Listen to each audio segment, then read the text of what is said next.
Mould cleaning பார்க்கலாமா? அஸ்ஸலாமு அலைக்கும் everyone, welcome to my idea channel. மோல்டை க்ளீன் பண்ணுறதுக்கு டிரான்ஸ்பரண்ட் செல்லோ டேப் யூஸ் பண்ணலாம்.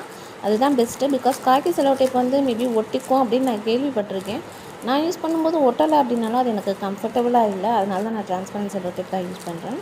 ஃபஸ்ட்டு மோல்டில் இருக்கக்கூடிய பெரிய பார்ட்டிகல்ஸை கையாலேயே ரிமூவ் பண்ணிவிடுங்க. அதுக்கப்புறம் ரொம்ப வரலைன்னா மட்டும் ஷார்ப்பே இல்லாத நைஃபை வச்சு லைட்டாக ஸ்க்ராட்ச் விழுகாத அளவுக்கு எடுத்து விட்டுருங்க. ஃபைனலாக நல்ல செல்லோ டேப்பை வச்சு க்ளீனாக தேய்ச்சி எடுக்கணும். ஒத்தி ஒத்தி எடுத்தோன்னா செல்லோ டேப் தான் நிறையா வேஸ்ட் ஆகும். இப்படி பண்ணும்போது சீக்கிரமே க்ளீன் ஆகிடும். அதுக்கப்புறம் ஊறக்கரையில் ஏதாவது சின்ன பார்ட்டிக்கல்னாலும் இருக்குதா அப்படின்னு செக் பண்ணணும். ஃபைனலாக அகைன் ஒரு தடவை க்ளீன் செல்லோ டேப்பை வச்சு க்ளீன் பண்ணி எடுத்துருங்க. ஏன்னா ஒரு சின்ன டாட் இருந்தாலும் அது நம்ம செய்யக்கூடிய ரெசின் ஆர்ட்டில் அப்படியே தெரியும், முக்கியமாக லைட் கலரில்.